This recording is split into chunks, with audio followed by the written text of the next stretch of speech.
So this seems to be what the big deal was. And like when I think to myself, I'm kind of like, okay, like even with this new moon, like Pisces energy is already very sensitive. So a lot of times when the moons come around in water signs, I tend to notice a lot more than what I already normally notice on a regular basis. But this new moon Pisces just kind of really put things in perspectives with a lot of connections, a lot of things that were needed to know what was causing the limitations, what's causing the roadblocks, what's causing the stagnation, why am I not actually getting what it is that I desire and achieve, why do I not feel fulfilled from my position. What is your position from where you are? Why do you feel fulfilled in your position, or are you in a position that you are constantly comparing to something else?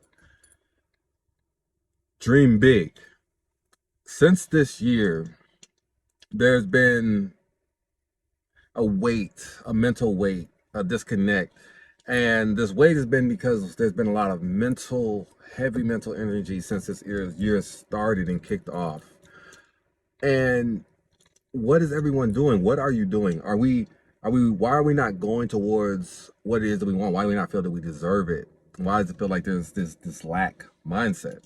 Why does it feel like I'm subjecting myself to highly poor treatment?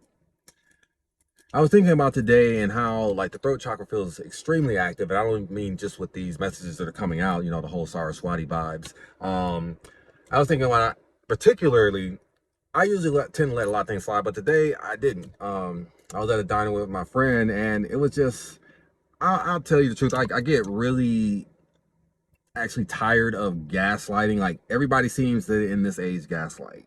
Nobody takes ownership for the things that they do, and if there's no physical evidence, people just act none the wiser. And that's one of the con sides to feminine energy or dark energy, is that when it's called out, you can literally just change it and act as if. So normally, like especially when it comes to food service, that's the one area where when I have an issue with somebody, I tend to let it slide, because it's like even if I address it, you still feel away, and that energy is going to go into my food, it's going to go into how you cook, and cooking has a lot to do. How you prepare food and how it tastes isn't just recipes, at least for me. Energy goes into how you cook, and if you're not fucking with me, then a lot of times you're going to project that into my food. My food's not going to taste as good, even if you use good quality ingredients. So a lot of times when I'm dealing with, there's like this weird come to like a standoff or a standstill, where we can't really like go anywhere, because I feel like there's a balance between how much I can check you and how much you're going to project that into be petty and project that into my food.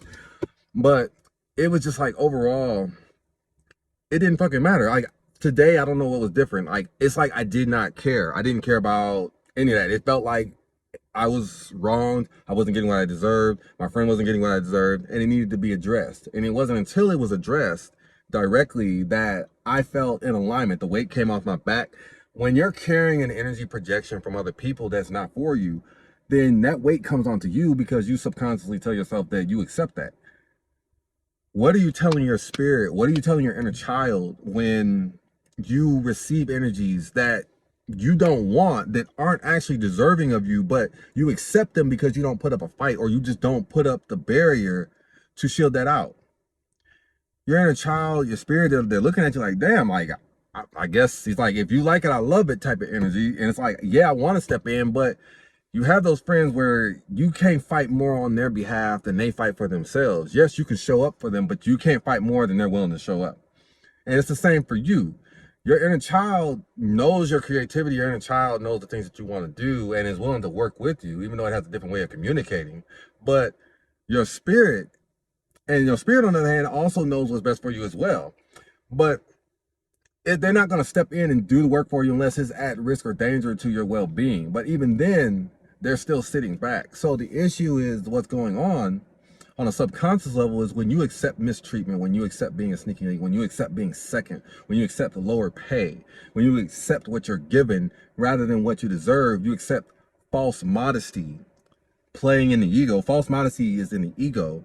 Then you tell your spirit, your subconscious, you tell your inner child, you tell your subconscious programming that you deserve this. And if you deserve this, how can you ever tap into your fantasies, and when the fantasies come into your awareness, not think of them more than something that's just wishful thinking? You can't even address dishonors projected at your being, you can't even address mistreatment, both physical and honors, dishonors projected at your being that reflect on your image and tarnish you or whatever. You can't even address those things. So if you can't address that, then how can you tell your spirit, how can you show yourself that you are deserving of better things?